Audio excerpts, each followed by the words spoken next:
Di studio sudah hadir ibu dan seorang anak perempuannya yang pertama yang sudah berusia young adult gitu. Kita mau mendengarkan bagaimana mereka menjalin relasi sebagai seorang ibu dan anak dan bagaimana mereka menyesuaikan dengan perubahan dan perkembangan anaknya. Yuk kita simak sama-sama. Bagaimana kamu melihat sosok ibu yang kamu ingat mulai dari kecil sampai dengan di usia saat ini? Kalau dari kecil ya, mama itu terlalu sayang sama aku, bisa dibilang, karena yang aku tahu pas aku masih infant pun, masih bayi pun, aku tuh sampai dimandiin sama pakai air aqua. Jadi steril banget lah cara mama mengurus aku gitu dari kecil. Bahkan misalkan kayak saudara aku atau tante aku yang gendong aku pun, mereka tangannya harus langsung disterilin, aku harus dimandiin segala macam cuci. Nah alhasil memang kelebihan mama aku itu emang dari kecil sampai sekarang pun sangat amat sayang gitu. Saking sayangnya, kalaupun aku misalkan bukan suka ya, aku setirin mama, tetep aja cerewet kayak nanti kamu minum gitu. Udah kamu mendingan nanti diatur aja gini segala macam, karena dia protektif kan. Tapi di satu sisi juga itu menjadi membuat aku jadi nggak mandiri ya. Ada sisi di kepribadian aku yang aku sadar sendiri bahwa oh iya ya, kalau misalkan mama dulu lebih membebaskan aku lah, ibaratnya kayaknya aku tuh bisa I won't be too reliant on my mom's advice, karena tahu juga nanti kedepannya aku yang akan menjalani hidup aku sendiri kan ya. But despite that, I'm still grateful she's my mom, karena ya I think from when I was young until now, till at the age of 25, pertama ya, she never stops loving. Kedua, she's actually she's loving, but she also disciplines me juga at the same time.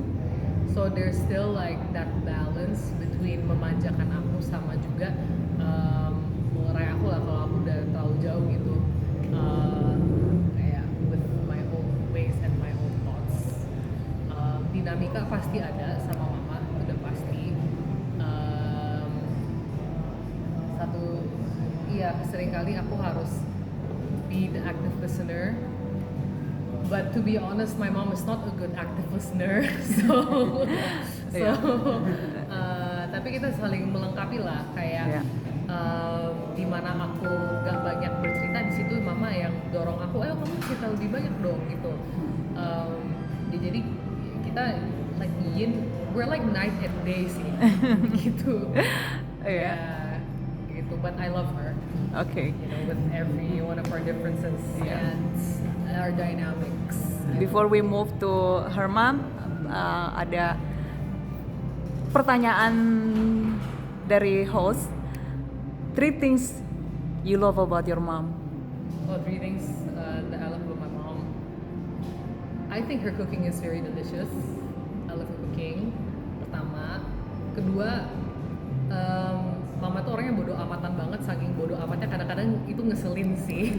Tapi I think that's something that I really need to learn for myself, karena I care too much. Gitu.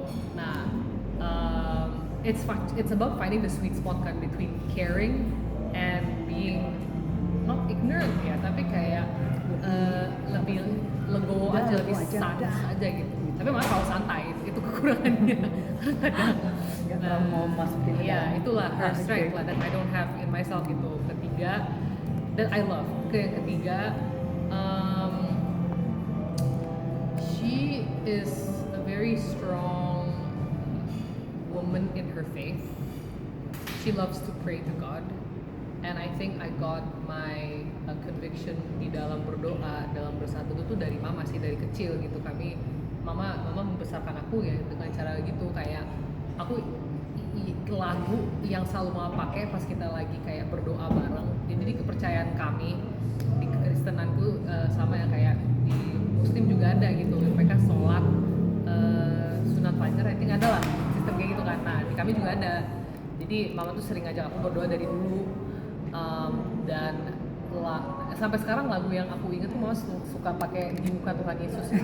setiap kali nyanyi itu pasti aku nangis. Padahal aku masih anak-anak gitu. Tapi ya, three things that I love about her: she's very caring, her cooking is amazing, she's very happy-go-lucky, nonchalant, and she is a strong woman in her faith. Ah, that's nice. One more. Satu hal yang menurut kamu dari sifat mama yang kamu nggak mau pass on to your kids later. One thing aja. Apa ya? Iya, memang penakut orang ya. Penakut banget. Sampai kadang-kadang aku berpikir kayak, padahal ya, ini contoh nyata, ini kasus nyata nih, contoh kasus. Soal setir menyetir, I am like a far safe driver in comparison to my first brother. Ya. Tapi whenever dia nyetir, my brother nyetir, pasti memang gak ada komen. Komen pun cuma hati-hatilah. Tapi giliran aku nyetir, kamu jadi aku kayak, okay, like why are you fearful, you know? So I don't think I want to pass that down to how I don't want to pass it down to how I treat my children later, karena itu nggak sehat gitu. Pertama, that's like favoritism. Kedua, I want to learn to trust my children in the future, you know, Okay. and trust that they can figure life out on their own.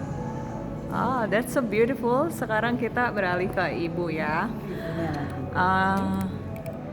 Bagaimana setelah melihat anak sedewasa ini gitu, apa yang Ibu Festi rasakan gitu, yang merasa apa yang ditanamkan gitu untuk anak-anak gitu selama dia dari usia toddler sampai dengan sekarang, apakah yang sudah diterapkan pada saat itu terlihat ketika dia sudah menginjak usia dewasa sekarang?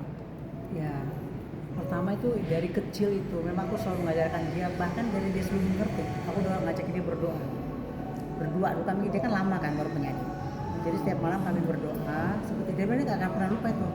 Aku selalu menyanyikan lagu di muka Tuhan Yesus dan dia menangis padahal dia masih anak-anak kok. Jadi setiap kami saat berdua selalu memulai itu dengan itu, dan dia nangis seperti kayak sampai sesembunyian itu, padahal dia masih kanak-kanak, masih kecil banget. Jadi aku percaya waktu dia memutuskan untuk merantau ke Inggris itu kan benua yang Eropa yang sangat jauh. Cuma aku bilang, Putri, jangan pernah kamu mengikuti pergaulan yang salah. Jangan pernah dalam pikiran kamu free sex, no. Karena ketika kamu melakukan itu, kamu akan menyesali seumur hidup kamu, dan kamu pasti akan kamu merasa tidak kamu berharga. Aku bilang sama dia. Jadi sekalipun teman-teman kamu kampungan, nggak keren, nggak cool, nggak apa, biarin aja. Itu memang dunia seperti itu. Dunia itu selalu memutarbalikkan fakta. Yang salah jadi benar, yang benar jadi salah. Tetap menjadi dirimu, ingat selalu kepada Tuhan. Jadi waktu dia dulu merantau, dia puji Tuhan dia juga bergaulnya dengan anak yang baik gitu loh. Puji Tuhannya seperti itu. Jadi ketika dia pindah ke Australia, melanjutkan kuliahnya, aku juga selalu bilang, jangan pernah memberikan kesempatan bagi iblis, ya. Jangan pernah, kamu boleh bergaul, tapi jangan sampai kamu terjerembab dan masuk ke dalam pergaulan yang salah. Dan puji Tuhan di Australia pun dia baik, tidak pernah melakukan hal-hal yang illegal. Justru sekarang aku jadi khawatir anakku mau jadi gak pacaran gitu. Gimana tuh? Jadi aku percaya satu hal, bahwa Tuhan sudah tetapkan satu hati yang terbaik seorang pribadi yang takut akan Tuhan untuk dia. Ya dia pulang aja. Jadi jangan bilang minta yang baik sama Tuhan. No, iblis pun baik banget. Baik dan lembut dalam hal menggoda. Jadi minta sama Tuhan itu pribadi yang takut akan Tuhan. Dia itu pribadi yang setia, yang taat dan jujur depan Tuhan. Memang gak ada yang sempurna. Tapi ketika kamu minta itu, percaya dan waktu yang tepat pasti Tuhan akan berikan. Aku sama dia gitu. Itu sih ya, sampai sekarang puji Tuhan dia tidak pernah bergaul dengan orang-orang yang gak benar ya. Nah itu. Temenku dari gereja semua. Teman dari gereja. Oke, pergaulan ya berarti. Pergaulannya juga bagus. Pergaulan sangat penting.